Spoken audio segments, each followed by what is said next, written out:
일타강사 복쌤의 안경사 국어고시 개념 정리.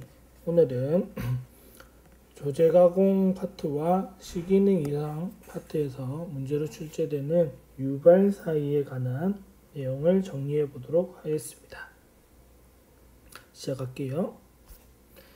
자, 유발 사위라는 말은 사위가 아닌데 우리가 어떠한 이유에 의해서 사위와 같은 증상이 유도되는 것을 말하는 겁니다. 그러니까 기존에 있는 사위와는 사위가 있는 게 아니다라는 것을 명심하셔야 되고요. 이제 어떻게 발생하는 거냐면 기준 PD, 설계점이라고 하는 기준 PD, OH일 수도 있겠죠. 보통 유발 사이는 수평 문제로 많이 나오니까 수평만 얘기하겠습니다. 그래서 기준 PD와 조가 PD, 안경렌즈의 광학 중심점 간 거리를 조가 PD라고 하죠. 조가 PD가 일치되지 않았을 때 프리즘 효과가 발생되게 되고요. 일치되지 않으면 프리즘 효과가 발생하게 되고 순간적인 프리즘이 발생하기 때문에 빛이 굴절되죠. 빛이 굴절된다. 빛이 굴절되면 내가 정상적으로 보고 있는 포인트에서 빛이 꺾임이 일어난다라는 것이 되고, 그로 인해서 망막 중심하에 정확한 빛이 비치지 않게 되니까 순간적인 복시가 발생하게 될 거고요. 복시가 발생하면 우리는 융합이라는 기능을 이용해서 다시 상을 하나로 만들어야 되기 때문에 융합을 위해서, 즉 복시를 이겨내기 위해서 융합을 해야 되는데, 융합하기 위해서 안구 운동이, 즉 눈이 움직여야 되죠. 수평만 얘기한다 그러면 눈이 모이거나 벌어지거나 이런 식의 안구가 움직일 수밖에 없습니다.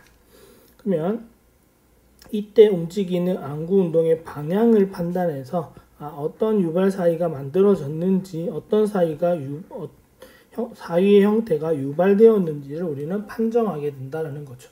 그러니까 여기서는 안구 운동의 방향을 가지고 이 안구 운동이 왜 일어났는지, 왜 이런 운동을 해야 되는지를 가지고 판단을 해야 된다는 겁니다. 그래서 자, 우리가 이제 왜 이런 움직임을 보일 때 이렇게 판정하는 일을 볼 거는, 우리가 사위 종류에 대한 개념을 정의를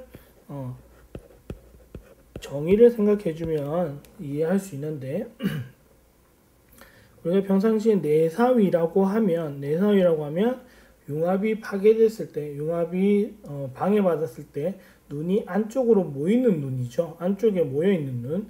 자, 그래서 안쪽에 모여있지만 융합하기 위해서 다시 눈이 밖으로, 정면으로 돌아가야 되니까, 모여있다가 정면으로 가려면 움직임만 보면 밖으로 도는 것처럼 보이는 거잖아요. 그러니까 융합하기 위해서 가쪽으로 눈이 도는 눈을 우리는 내사위라고 얘기를 한다고요. 그래서 위의 조건에서 프리즘 효과가 발생해서 순간적인 복시가 발생하고 융합을 해야 되는데, 이때 융합하기 위해서 눈이 바깥으로 돌아가면 우리는 이거를 내사위가 유발된 거구나 라고 얘기를 하겠다라는 겁니다. 그래서 이 사위 종류에 대한 정의 개념을 생각하시면 유발 사이를 훨씬 쉽게 이해하실 수 있을 겁니다. 외사위는 융합하기 위해서 내전, 안으로 돌아가는 눈. 이거를 왜 여러분들이 헷갈리냐면, 융합하기 위해서 외전하는 눈이 내사위라고 했는데, 우리가 평상시에 일반적인 기본적인 사위는 안구 운동 후에 정위처럼 보이잖아요. 처럼 보인다. 그러니까 여러분들이 덜 헷갈릴 수 있죠. 안에 있으면 내사위라고 생각하고 밖에 있으면 외사위라고 생각할 수 있는데, 지금 유발 사위라는 것은 정위안을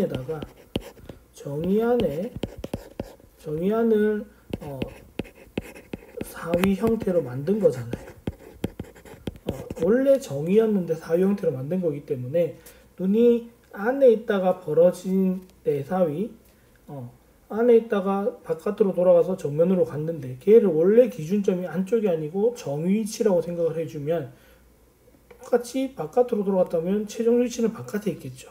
그래서 이 유발사를 헷갈려 하시는 분들은 최종 위치만 가지고 판단을 하다 보니까 자꾸 반대로 생각하시는 분들이 있는데, 최종 위치가 아니고 얘가 왜 움직여야 되는지, 그렇게 움직이는 동작을 어떤 사이의 정의와 맞는지 이런 걸 생각해 주시면 답을 내기가 쉽을 겁니다.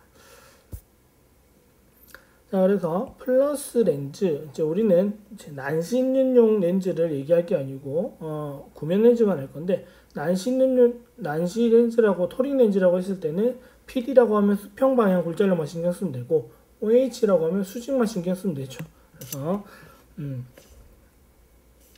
PD라고 하면 수평 굴절력만 신경 쓰면 되고, 수평 디옵터, OH는 수직 디옵터만 여러분이 구해서 계산하시면 돼요. 그래서 플러스 렌즈, 원시 교정된 렌즈라고 이름 부를 수도 있고 볼록 렌즈라고 이름 부를 수도 있죠. 얘들은 두枚의 프리즘이 기저끼리 붙어 있는 형태입니다. 기저라고 하면 가장 두꺼운 방향끼리 붙어 있다. 그래서 중심 두께가 주변부보다 더 두껍다라는 것을 알 수 있겠죠. 아래 그림처럼, 이렇게 그림처럼 중심 두께가 주변보다 두껍고 프리즘이 이렇게 돼서 가운데가 여기가 기저 방향이 되겠죠. 기저끼리 위아래가 붙어 있는 형태. 그리고 렌즈의 중심을 우리가 중심간 거리를 조제가공 PD라고 하는 거고요. 그랬을 때 기준 PD와 조각 PD가 동일하면 같으면 프리즘 발생 당연히 없을 거고요. 플러스 렌즈에서 기준 PD가 조제가공 PD보다 더 크다라고 하면 프리즘 발생 효과는 되는데 이때는 베이스인 효과를 만들어내게 될 거고, 기준 PD보다 조제가공 PD가 더 크다, 큰 곳에 이렇게 체크하는 것도 하나의 방법일 거고, 그러면 베이스 아웃의 효과를 보여준다. 안쪽 먼저 게 크면 인, 뒤에 게 크면 아웃, 이렇게. 그 다음에 OH, 기준 OH와 조제가공 OH 중에 기준 OH가 더 클 경우에는 베이스 다운 효과를 보여줄 거고요. 조제가공 OH가 더 크다라고 하면 베이스업 효과를 보여주게 된다. 보통 이거 PD 문제로 많이 나오니까 PD만이라도 꼭 정리해 두셔야 되고요. 자, 그러면 베이스 인이 눈에 장입되게 되면 눈은 내전한다죠. 외전한다. 그리고 베이스 아웃이 눈에 장입되게 되면 눈은 내전한다. 안으로 모이죠. 내전한다. 자, 이걸 기억하시면 눈이 외전하는 이유는 프리즘 효과 때문에 복시가 생기니까 융합하기 위해서 그런 겁니다. 그러면 융합하기 위해서 외전한다라는 것은 눈이 내사위를 유발한 거다. 유발이라는 것을 기억하실 수 있을 거고, 눈이 내전 안으로 모인다. 그 이유는 융합하기 위해서 눈이 내전 안으로 모인다는 것은 외사위 형태를, 외사위의 움직임을 나타내고 있다. 이렇게 생각하시면 되겠네요. 그러니까 정확하게는 움직임을 나타낸다. 이렇게 생각해 주시면 좋겠습니다. 렌즈의 형태는 이렇게 되어 있고, 자, 다음. 이번에는 마이너스 렌즈, 근시 교정용 렌즈라고 하기도 하고 오목 렌즈라고 부르기도 하죠. 자, 이 렌즈는 프리즘에 정점끼리 붙어 있다. 뾰족한 정점끼리 붙어 있는 형태고, 중심 두께가 주변부 두께보다 얇다. 주변부가 더 두껍다 소리죠. 그래서 아래 그림 보시면 검은색이 렌즈 형태고 붉은색이 된 게 프리즘의 형태인데, 프리즘의 정점 부분이 두 개가 붙어 있는 여기고, 여기가 정점이고, 렌즈로 볼 때는 중심점이죠. 중심점이 된다. 그래서 수평 PD 방향으로 나타냈을 때는 이러한 형태로 양쪽으로 달라지게 될 겁니다.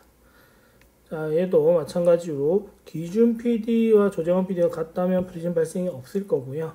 기준 PD가 조제가공 PD보다 더 크다 라고 했을 때는 이번에는 플러스 렌즈랑 반대로 베이스 아웃 효과, 조각 PD가 더 클 때는 베이스 인 효과, OH, 기준 OH가 더 크면 베이스 업 효과, 조가 OH가 더 크면 베이스 다운 효과를 보여준다 라는 거. 그래서 마이너스 렌즈와 플러스 렌즈는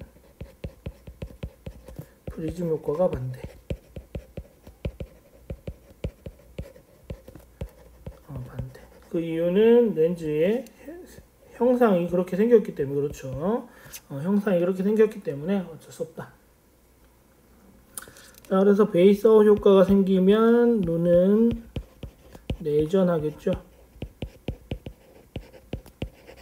눈은 내전할 거고요. 내전하면 융합하기 위해서 안으로 모이는 거니까 외사 유발. 베이스인 프리즘이 발생되면 눈은 바깥으로 도는 외전하죠. 융합하기 위해서 외전하는 눈은 내사위죠. 내사위의 움직임을 유발한 거다. 이렇게 여러분들이 기억하실 수 있어야겠습니다. 이건 안 헷갈려야 하지만 여러분들 유발사의 문제 푸는데 도움이 되실 겁니다. 이 부분만 잘 정리하시면 유발사의 문제 꾸준히 많이 나오는데 충분히 점수를 득점하실 수 있을 겁니다. 한 번에 바로 안 된다고 어려워하지 마시고 포기하지 마시고요.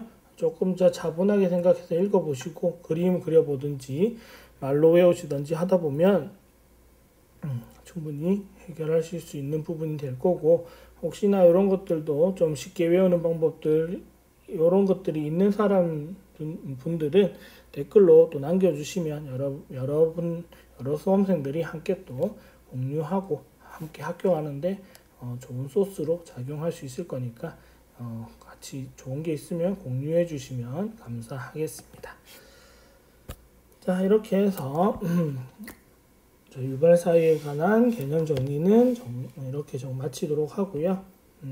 여러분이 공부하는데 필요한 내용은 제가 열심히 노력해서 정리해 보도록 할 테니까 여러분들 교시 준비하는데 필요한 채널을 뽑으라 그러면 복쌤TV가 되었으면 좋겠다라는 생각을 하면서 언제나 안경사 국가고시는 복쌤과 함께 준비해 주시면 충분히 합격하실 수 있을 겁니다. 그래서 여러분 학교 가는데 도움이 되고 공부하는데 도움이 된다 생각하시면 구독, 좋아요 눌러주시고, 그리고 주변에 아직도 모르시는 분들이 있다면 채널 추천해 주시면 제가 더 열심히 하는 계기가 되지 않을까라고 생각합니다. 자, 영상 보시고 여러분 공부하시는데 도움 됐으면 좋겠고, 저는 오늘 영상은 여기까지 하고 마무리하도록 하겠습니다. 감사합니다.